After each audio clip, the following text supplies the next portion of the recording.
كنت فاكر إن الحكاية مجرد حداد وحزن، لحد لما جت الليلة اللي شفت فيها مرات عمي وهي بتتسحب في عز التلج وأنصاص الليالي وبتعمل حاجات ما تخطرش على بال أي حد. هات بقى كوباية الشاي كده وركز معايا في اللي هحكيهولك النهاردة، لأن اللي حصل ده ما يدخلش عقل أي حد. ساعتها كانت مرات عمي حال أمها بؤس ودموع، ما كانتش بتسكت من العياط. جيت أنا وأبويا من العزبة اللي جنبنا علشان نحضر عزا عمي الله يرحمه. عمي ومراته دول ما كانش عندهم أولاد، طول عمرهم عايشين لبعض، فلما عمي مات وسابها الدنيا سودت في وشها. أمي قعدت جنبها أول 3 أيام تهدي فيها وتطبطب عليها، ومرات عمي كل شوية يغمى عليها من كتر الحزن. عمي الله يرحمه كان سايب ورث وأراضي ومصالح تجيب قرشين كده حلوين كل شهر، يعني من ناحية القرش مرات عمي كانت يعني مريشة ومش محتاجة مليم من حد، هي بس كانت محتاجة سند يسندها. كانت عدت 30 سنة وعايزة تكمل بقية حياتها على ذكر عمي. أنا بقى كنت أصغر العيال في البيت، وليا 6 اخوات أكبر مني. وجودي في البيت ما كانش فارق مع أي حد، كنت عيل عندي حوالي 15 سنة. أمي قالت لأبويا ساعتها ما ينفعش نسيب الحرمة لوحدها كده في الدار، كده هتتجنن، نسيب معاها الواد محمود أهو يونسها علشان ما تحسش إن البيت فاضي عليها وتفضل قاعدة تفكر في المرحوم ويجرى لها حاجة.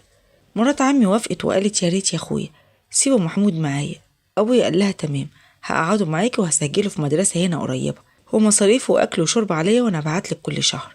مرات عمي زعقت لأبويا كده ساعتها وقالت له عيب عليك يا أخويا الكلام ده زي ابني بالظبط، وأنا هودي الفلوس دي كلها فين وأنا قاعدة كده بطولي.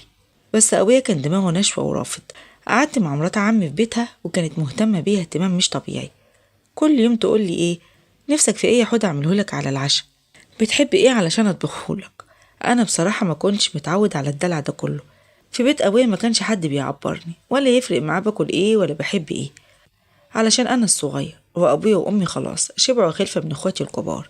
كنت مجرد العيل بتاع ياض انزل هات العيش، ياض روح الفرن، ياض تشيل عيال اختك.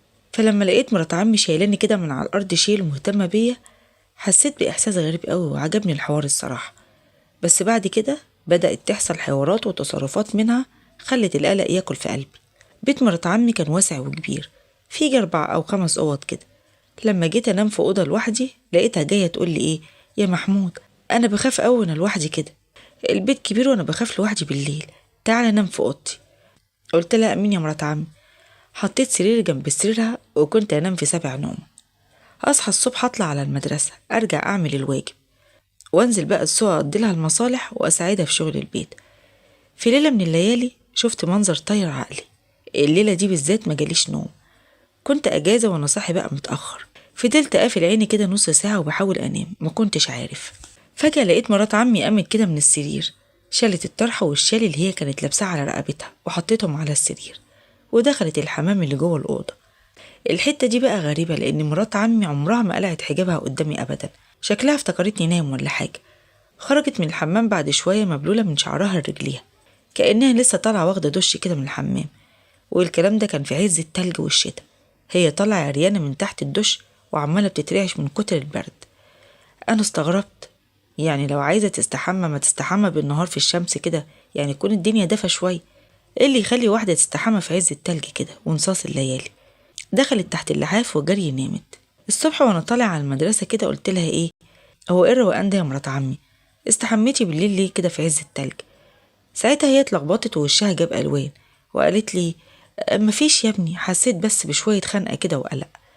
قلت لها بس المية الساقعة ممكن تجيب لي كده التهاب رئوي ولا حاجة. قالت لي ما تقلقش مش هيحصل حاجة. هو انت كنت صحي؟ قلت لها كنت سهران. لما رجعت من المدرسة بقى لقيتها قاعدة بتقور كوسة وعمالة بتقطع خضار كده وسرحانة في مية البطيخ. أبواب البيوت في عزبتنا بتبص على الشارع ومفتوحة طول النهار لحد بالليل، مش بنقفلها غير وقت النوم وبس. دخلت قلت لها لو فضلت فاكرة كده عمي ودماغك شاردة كده هتتعبي، خدي بالك من نفسك. ابتسمت وقالت لي حاضر يا حودة، روح استحمى عبال ما احضر لك لقمة كده. لاحظت انها بقت ساكتة طول الوقت، عمالة بتسرح بالساعات، ولو حد خبط على الباب او اتكلم فجأة تنط من مكانها. في ليلة تانية كده فتحت عيني بالراحة، كانت الأوضة ضلمة بس النور القمر يعني كان داخل من الشباك. لقيت خيال مرات عمي قرب من سريري بشويش وبتتأكد إني نايم وغرقان في النوم. ولما اطمنت دخلت الحمام وقعدت جوه كده حوالي 2 ساعتين كاملين، 2 ساعة في الحمام في عز البرد. محدش طبيعي بيستحمى ساعتين في التلج ده. خرجت وهي عمالة بتترعش وجريت على السرير.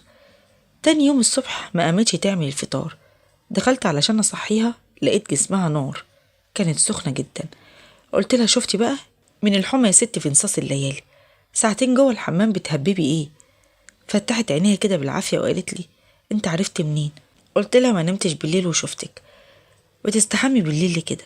غمضت عينيها وقالت لي انا مش هقدر اقولك حاجة، انت لسه عيل صغير ومش هتفهم الكلام ده. جبت لها العلاج وقعدت اخدمها يومين ما رحتش فيهم المدرسة. قلت لها كده انا بعتبرك زي امي بالظبط وبتكلم علشان خايف عليكي.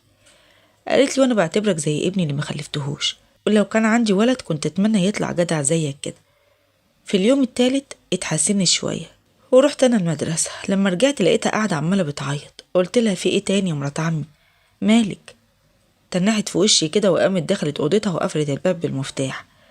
انا قلقت خبطت. قالت لي سيبني بقى لوحدي يا محمود، اكلك في المطبخ ما تزهقنيش. من كتر القلق رحت بصيت عليها كده من الشباك اللي بيطل على الحوش. المنظر اللي